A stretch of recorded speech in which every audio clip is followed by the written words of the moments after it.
What's going on out there, everybody? We are back for another series review. This is Showtime's The Man Who Fell to Earth. What's going Mm-hmm. on, Lucas? Oh, nothing much as we get into the only sci-fi show worth watching. At this point, I may have to agree because I've seen the first two episodes and it is honestly, I'll tell you off gate, this is a phenomenal sci-fi series. Chiwetel Ejiofor is playing the main character. We do not know his name because he is not from this world. Literally, the very opening shot, you get a amazing visual and also a narrative. Like he's actually kind of talking in front of a crowd and he's speaking about what people perceive him to be and all this kind of stuff, and then it starts to show you off rip like him coming from a distant planet and landing, and just the way that visual immersive experience was, I was like, man, like the quality of this is insane. Like it looks amazing. Like the visual effects look great, but then the angles, the camera, the movement, like they spare no expense to this. I was curious from your perspective because you love sci-fi and you also love horror. Visually, to you, how was this for your first experience watching the first episode? It reminded me a lot of Men in Black when Yeah. I first saw Faraday, as he's called. Mm-hmm. His first true introduction reminded me of Vincent D'Onofrio in Men in Black when he's first introduced as Yeah. the Bug. But again, like this is a classic sci-fi story, and I think Showtime decided, like, okay, we're gonna spare no expense with this type of show because you really can't. This is something that people have been waiting for them to remake. And when you have a project like this that you remake, you're gonna have to put significant amount of money into a budget of this nature. And as you see the way the episode just progresses, even you see just how much they spent to make sure the effects looks great in it. And again, this is by Alex. Alex is known for doing big budgeted television sci-fi shows. This is what he does. This is what he does well. And while this may not be as big as like the Star Trek budget, I'm sure he has, but it's still a big budget and he uses it properly. And then when you get to the camera angles and the things, the first introduction of him and the water hose episode, like things of that nature, it, it it it really shows you that they took their time with the cinematography to make sure everything matched Right. perfectly. Right. Like even down to, there was a moment where, the main character, like he goes to a pawn shop and and like all of a sudden, like you see all these like rings just coming. Like it's such a sci-fi moment where they Mm-hmm. could have made it really comical, but at the same as that time, there's an eeriness to it.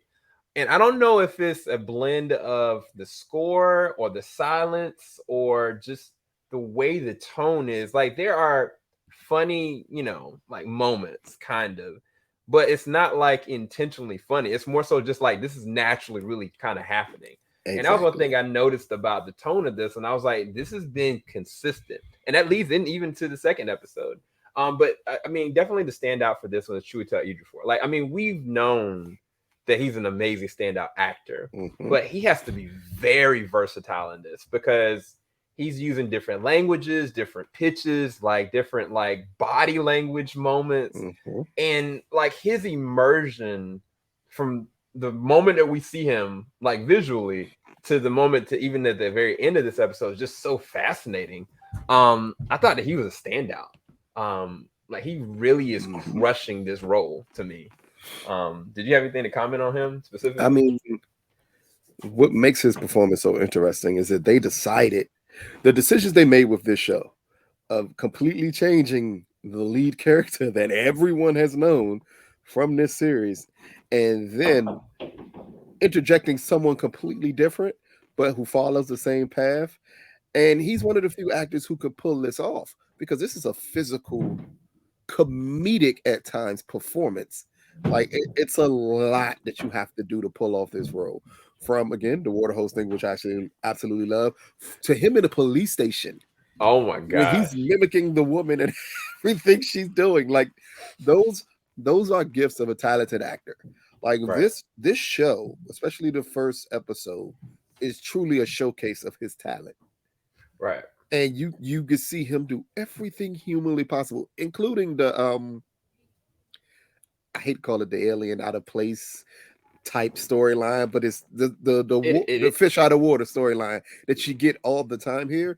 It just comes across as more genuine because of his performance. right, Because as the episode goes on, we're seeing him learn, like we're learning what the show is. He's learning how things are with people, right. and that is what makes this so wonderful. Is to see a great actor being thrust in this role and saying, "Oh, I can nail this with no problem."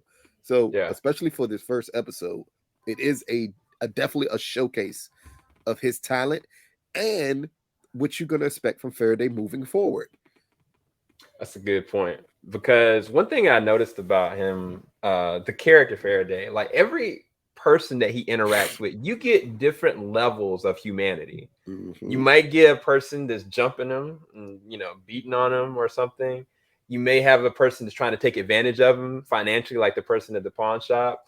You may have somebody like the police cop that legitimately is trying to give him the benefit of the doubt as opposed to Hmm. just persecuting him. And that continues on. Like I found that so fascinating that different levels of humanity in the very first episode just shown, but naturally. It's not like, okay, you got this one classification of a person, you got this other. Like, no, it's different levels to all different individuals. And then of course the segue, of course, it's the Naomi Harris character, Justin. Like, Hmm. we don't know a lot about her, but she's got a very strong performance as well because there's a lot of backdrop to her. There's a lot of weight that you can feel off of her. Not just how she's written, but how she's performing it. Like you can tell that there's tragedy there. You can tell there's like she's got levels of intelligence that she's not tapping into. But you also tell that there's a lot of fear and anxiety all over her Hmm. just in the way that she speaks about her family or interacts with her family or interacts even on her job. And so she feels like an enigma in and of herself. But Naomi Harris, to me, is one of the best actresses out. And I feel like she has not given her, nobody's given her just rewards, in my personal opinion. And I'm in awe of her in this. And their interactions are just so fascinating. But what was your thoughts on Naomi Harris and her I mean, character? from her introduction, you can tell that they decided to give her like a tragic backstory Yeah. as we get her dealing with personal issues as it pertains to her career. Yeah.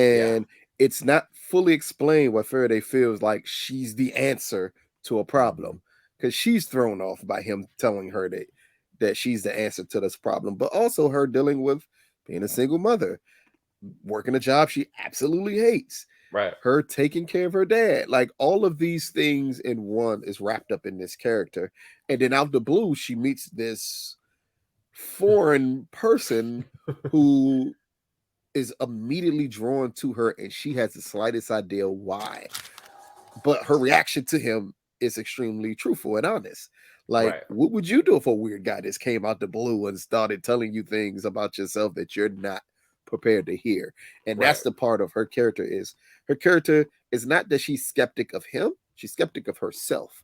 And that Mm. is the crux early on in this episode, and it plays all the way through the end of this episode to an amazing scene at the end of this episode.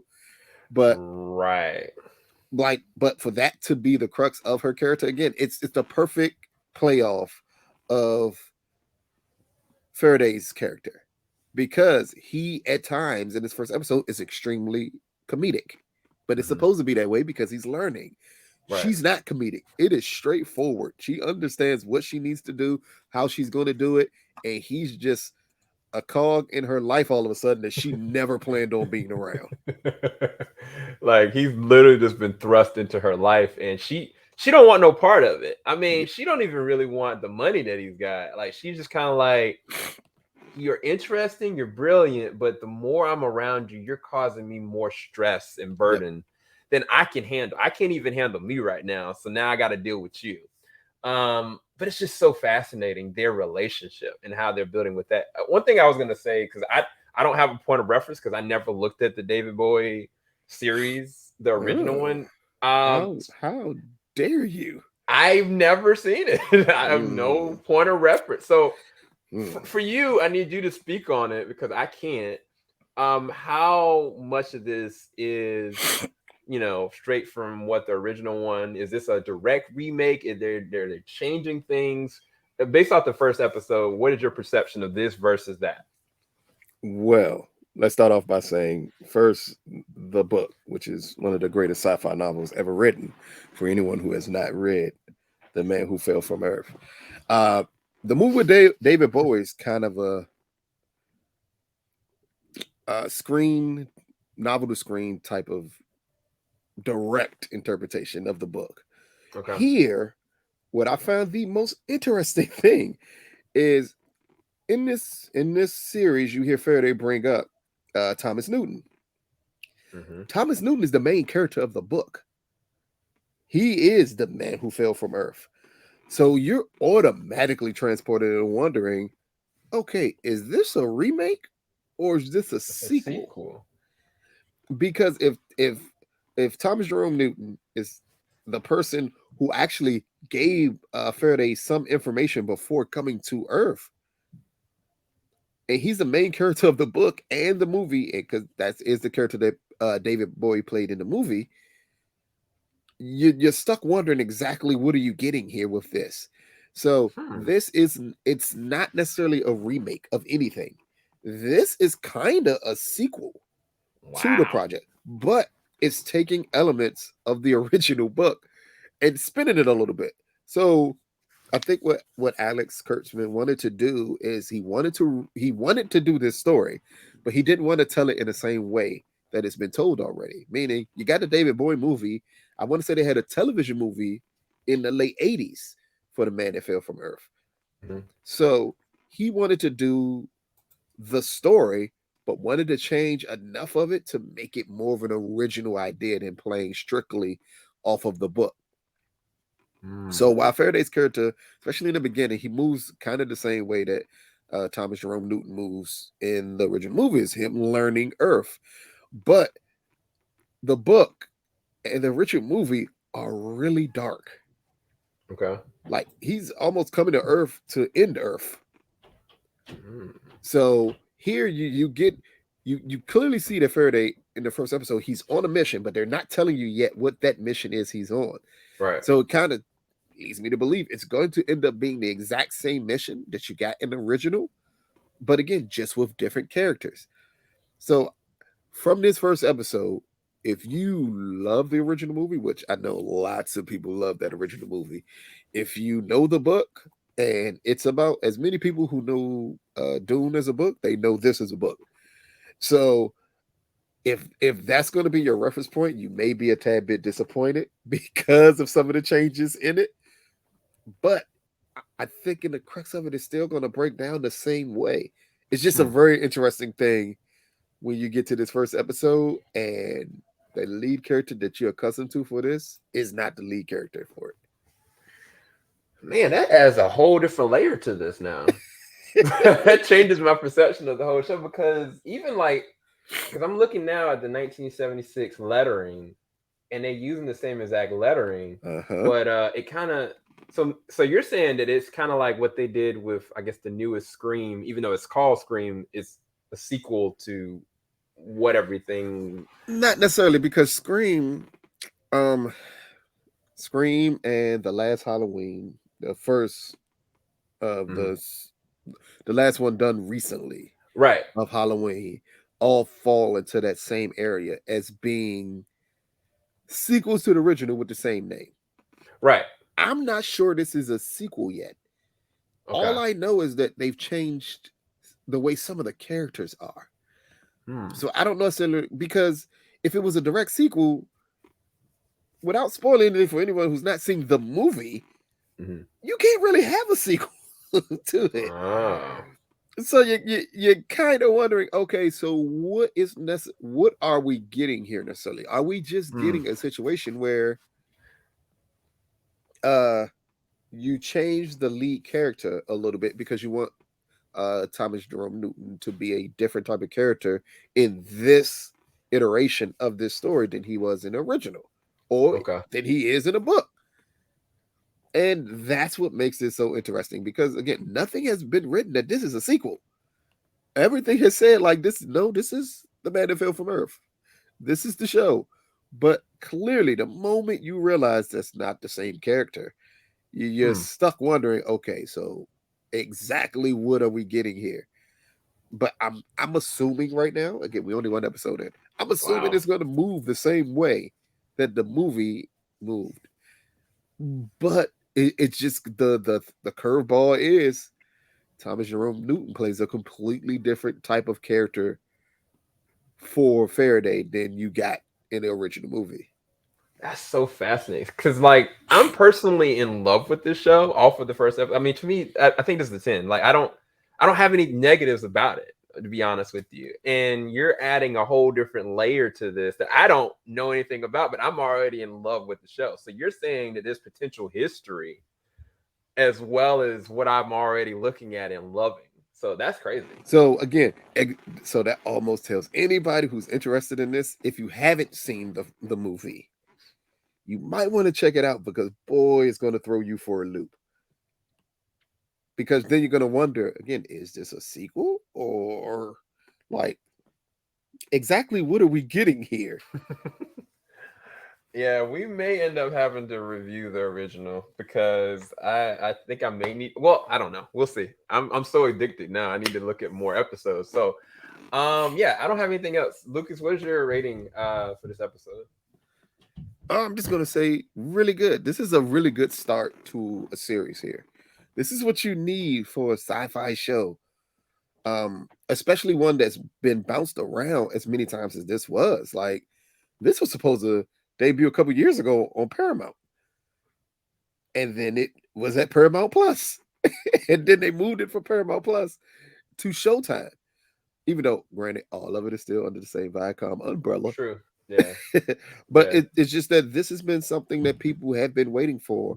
But it's also something a lot of people are scared going into about. Like, for people who may not know, like, the first movie is considered a cult classic and it's considered one of the best sci-fi movies ever made.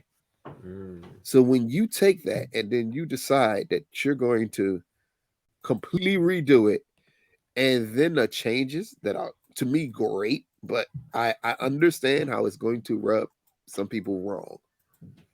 But all I'll say is stick with it because by the time you get to the second episode, you're going to be blown away Yes. because it's the introduction of other things that are going to happen. But for this first episode, it's great performances around the board. Yeah. It's everything you need to make a sci-fi show work. It has humor, it has terrifying moments in it, it has great character development. Those are the key issues for any sci-fi show where you're coming in brand new. Because a lot of people are going to be coming in brand new. All they know is that this is a sci-fi show. Some don't even know it was an original movie, like Sam, who didn't know it's an original movie of it. I had no idea. And a little shout out to Clark Peters. He's playing Naomi Harris's dad in this one. Shout out to him.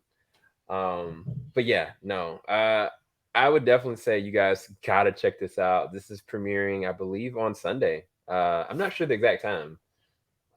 It is debuting at 10 o'clock Sunday. So you'll Oh get man. this probably around a little bit after it drops because we clearly we're talking about the show in like this is a review recap. They are going to be spoilers and we're going to this just the first episode is a lot of setup. So not no need to really like there's no need to spoil anything. If you've seen a movie or a sci-fi show, you understand the initial setup you're going to get here. Right. And here is just again just a very interesting setup for Faraday and where we're going to go with this character, including because I think it's at the end of this episode is the tornado. Yes. And Jesus, I have not seen a tornado on the big screen or small screen that looks Look, as good as that this good. since Yeah. Twister. Yeah. Like they nailed this scene. Yeah.